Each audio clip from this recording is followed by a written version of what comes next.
तुम सिखाओगे हम हिंदुओं को कि गौ माता की पूजा कैसे करनी है। के साथ गद्दारी करने वाले होश में आओ। 1947 में अगर कांग्रेस एक बार अड़ गई होती तो देश का विभाजन नहीं होता, देश का दुर्भाग्यपूर्ण विभाजन नहीं होता।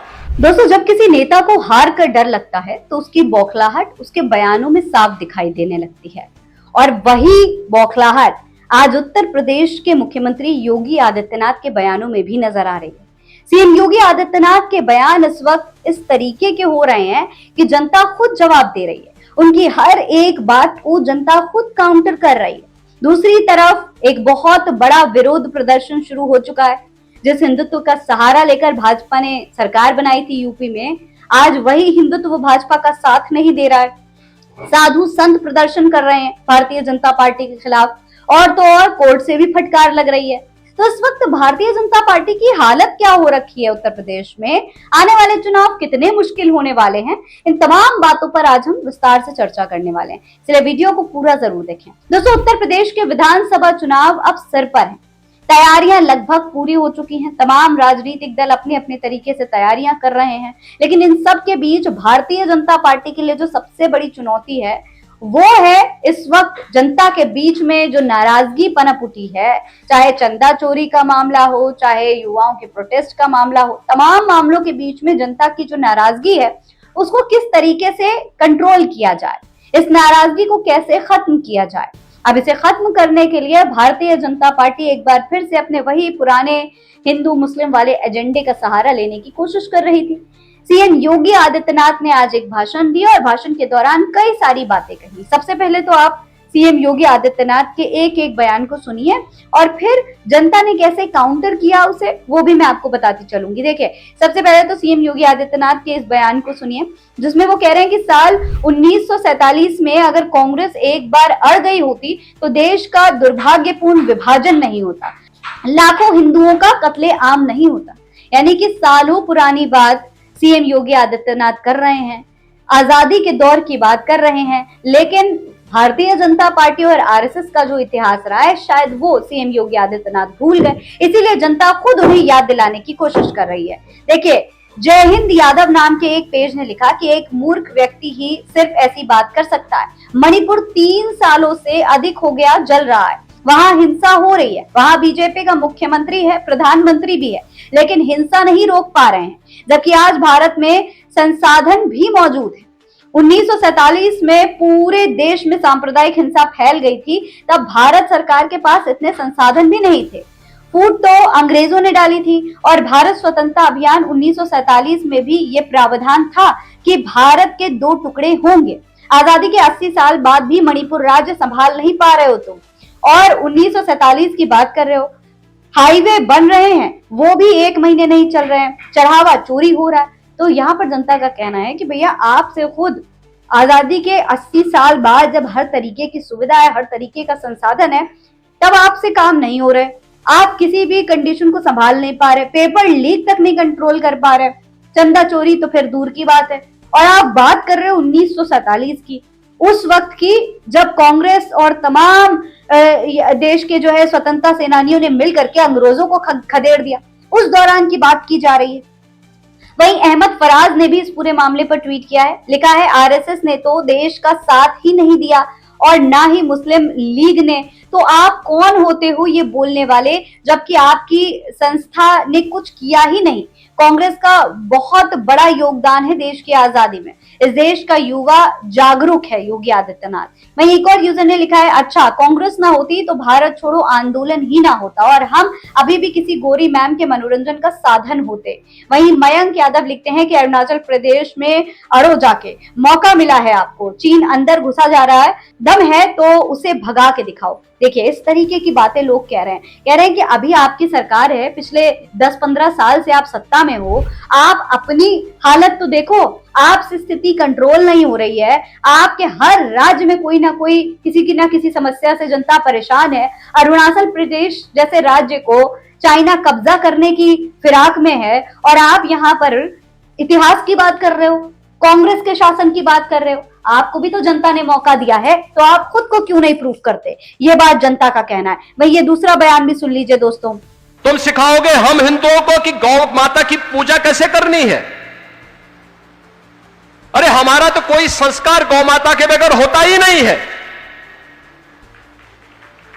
हमारे यहां हर हिंदू का संस्कार है कि पहला ग्रास गौ माता का होता है। उन्होंने कहा कि मैंने उन मौलवियों से कहा कि हम हिंदुओं को तुम सिखाओगे कि गौ माता की पूजा कैसे करनी है। दरअसल इन्होंने बताया अपने बयान में कि एक मुस्लिम व्यक्ति ने, मुस्लिम मौलाना ने कॉल किया और ये कहा कि वो जो है गाय को राष्ट्रीय पशु बनाना चाहते हैं। तो इस पर सीएम योगी आदित्यनाथ ने उस मौलाना से कहा कि भैया तुम गाय को राष्ट्रीय पशु बनाने की बात कर रहे हो, तुम्हारे लिए होते होंगे पशु, तुम होगे पशु, गाय कोई पशु नहीं है, वो हमारी माता है। इस तरीके की बातें, इलॉजिकल बातें एक मुख्यमंत्री करते हुए दिखाई दे रहे हैं। जबकि दूसरी तरफ भाजपा के नेता ये कहते हैं कि सर्टिफिकेट मिल जाता है गाय को काटने का, एक उम्र के बाद गाय हमारी माता नहीं रहती, उसको आप काट सकते हो। और यहाँ यूपी के मुख्यमंत्री हैं, वो बता रहे हैं कि भैया गाय को तुम पशु कैसे कह सकते हो, वो तो हमारी माता है। सुनिए, जब गाय माता मर रही होती हैं राजस्थान में, कूड़े के ढेर में पड़ी होती हैं, तब सीएम योगी आदित्यनाथ को याद नहीं आता शायद, या जब सड़क पे इधर उधर घूम रही होती हैं, जब उनकी हालत खराब हो रही होती है, उस वक्त भी किसी को नजर नहीं आता। ये बात जनता ने यहाँ पर ट्वीट करके लिखी है। देखिए, संगम नाम के एक यूजर ने लिखा, मुख्यमंत्री जैसे संवैधानिक पद पर बैठे व्यक्ति के मुंह से मुल्ला जैसे शब्द अच्छे नहीं लगते।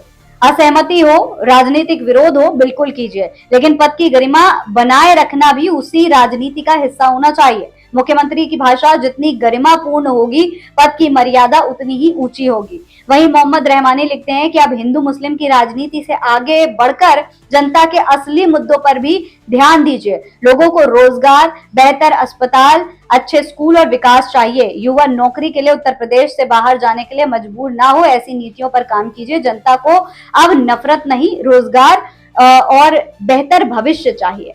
सिर्फ इतना ही नहीं, एक और बयान सीएम योगी आदित्यनाथ का आया, ये भी सुन लीजिए जरा। एक साथ चलने की कमी थी, हम बटे थे और इसीलिए तो कटे थे। बार बार यही प्रश्न खड़ा होता है।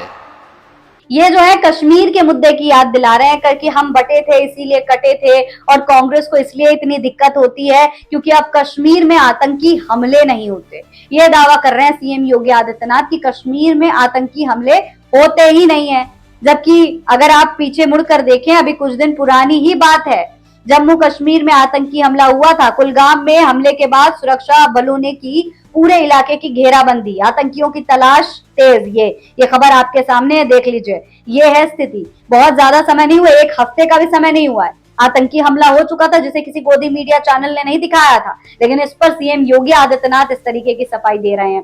अब देखिए, इस पर जनता ने क्या कहा है। राम मंदिर लूटने वाले 15 दिन में दूध का दूध पानी का पानी नहीं हुआ तो सनातन धर्म पर कलंक है।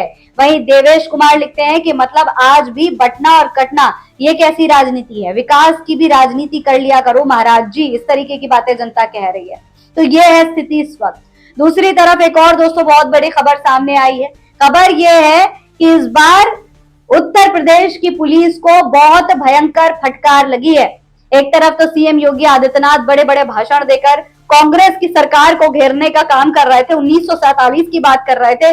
दूसरी तरफ अपनी कानून व्यवस्था की जो बड़ी बड़ी दुहाइयां दी जाती हैं, उसकी असलियत यहाँ इलाहाबाद हाईकोर्ट में खुलकर के सामने आ गई, जब उत्तर प्रदेश की पुलिस को फटकार लगी। देखिए, खबर के मुताबिक सबूत नहीं तो एफआईआर नहीं वाली पुलिस की दलील पर हाईकोर्ट सख्त हुई है। कहा है जांच करना तुम्हारा काम है। देखिए, इलाहाबाद हाईकोर्ट ने पुलिसिया कार्यशैली पर सवाल खड़ा करते हुए एक अहम हुक्म दिया। अदालत ने यौन उत्पीड़न की शिकायत पर एफआईआर दर्ज करने में पुलिस की टालमटोल पर सख्त नाराजगी जताई। कोर्ट ने कहा कि व्हाट्सएप चैट या रिकॉर्डिंग ना होने की बुनियाद पर एफआईआर से इनकार नहीं किया जा सकता है और सबूत जुटाना पुलिस की जिम्मेदारी है। यानी कि पुलिस सबूत जुटाए। किसी महिला को आप ये कहकर उसकी एफआईआर लिखने से मना नहीं कर सकते कि वो जो है उसके पास सबूत नहीं है, या कॉल रिकॉर्डिंग नहीं है, या वीडियो नहीं है। सबूत जुटाना पुलिस का काम है, तो ये पुलिस को ही करना चाहिए। इस तरीके से भयंकर फटकार लगी है। ये हालत हो गई है, हर जगह फटकार, हर जगह हालत खराब। दूसरी तरफ ये वाली खबर देख लीजिए, ज्यादा पुरानी खबर नहीं है। लाल किले धमाके का अलकायदा कनेक्शन, यूनेस्को की रिपोर्ट में AQIS को लेकर बहुत बड़ा खुलासा हुआ है। बताया जा रहा है कि जो अभी कुछ समय पहले लाल किले पर हमला हुआ था, उसका जो है अलकायदा से कनेक्शन निकल करके सामने आया। तो इतने बड़े बड़े आतंकी हमले हो रहे हैं, महिलाएं सुरक्षित नहीं है, उनकी FIR तक नहीं लिखी जा रही, लेकिन उसके बाद बावजूद निशाना किस पे साधा जा रहा है? कांग्रेस पर। 80 साल पहले जो हुआ था उसकी बात की जा रही है। दूसरी तरफ इस वक्त उत्तर प्रदेश में भारतीय जनता पार्टी को हर तरफ से विरोध झेलना पड़ा है। जनता तो विरोध कर ही रही है, आम युवा तो विरोध कर ही रहे हैं, महिलाएं तो परेशान है ही, अब साधु संत भी धरने पर बैठ गए। ये देखिए, बड़ी संख्या में ये तमाम साधु संत धरने पर बैठे हुए हैं, सड़क पर लेट गए हैं। और यहाँ पर देख लीजिए किस तरीके से हाथों में यूपी की सरकार के खिलाफ पोस्टर बैनर पकड़ रखा है लोगों ने। ये समाजवादी पार्टी मीडिया सेल ने इस वीडियो को शेयर करते हुए बताया कि मुख्यमंत्री पहाड़ी उत्तराखंडी ठाकुर आदित्यनाथ बिष्ट के नेतृत्व वाली भाजपा सरकार में राम मंदिर का चंदा, चढ़ावा, सोना, चांदी, भगवान की चरण पादुका, मुकुट, काग, बहुमूल्य शिखाएं, भगवान को मिले उपहार, जेवर, चांदी की ईंटें, सब कुछ लूट लिया गया, डाका डाल दिया गया। जमीन खरीद में भयंकर लूट हुई है और इसके बावजूद अपने आप को सनातनी होने का ढोंग करके मंचों से लबबाजियां कर रहे हैं मुख्यमंत्री बिष्ट ठाकुर आदित्यनाथ। शर्म तक नहीं आई। किस अटैची ओले में भरकर अपना हिस्सा लेकर आते थे, बताइए तो जरा। शर्म तक नहीं आई, आएगी भी कैसे? वनस्पति का भाव सर चढ़कर बोल रहा है, जनता को मूर्ख समझने का भाव मन मस्तिष्क में डोल रहा है। किस मुंह से ये चोर, डकैत, बेईमान भाजपा और संघ RSS के लोग जनता के बीच जाएंगे? अयोध्या में हुए पूरे प्रकरण के खिलाफ तमाम साधु सनातनियों ने एकजुट होकर दिल्ली मार्च किया, प्रधानमंत्री से मिलने और ज्ञापन सौंपने तथा मामले का निष्पक्ष खुलासा करने तथा सभी चोर डकैतों को पकड़ने और सख्त कार्रवाई का मांग की। लेकिन साधु सन्यासियों की मांग नहीं मानी गई, बल्कि पुलिस के दम से साधु सन्यासियों को रोक दिया गया, उनके ऊपर अत्याचार किया गया, जो कि न सिर्फ निंदनीय है बल्कि बेहद शर्मनाक भी है। तो इस तरीके से साधु संतों को भी रोकने की कोशिश की जा रही है, क्योंकि वो इंसाफ की मांग कर रहे हैं। जो चंदा चोरी हुआ है उसके खिलाफ आंदोलन कर रहे हैं। अब दोस्तों, आगे चल करके इन तमाम मामलों का आने वाले उत्तर प्रदेश के चुनाव पर कितना प्रभाव पड़ेगा, जनता इस पर क्या एक्शन लेगी, ये देखना बेहद दिलचस्प होने वाला है। फिलहाल इस पूरे मामले पर आप क्या कहेंगे, कमेंट बॉक्स में लिखकर हमें जरूर बताएं। ऐसी और तमाम खबरें देखने के लिए चैनल को सब्सक्राइब करना ना भूलें। जय हिंद, जय भारत।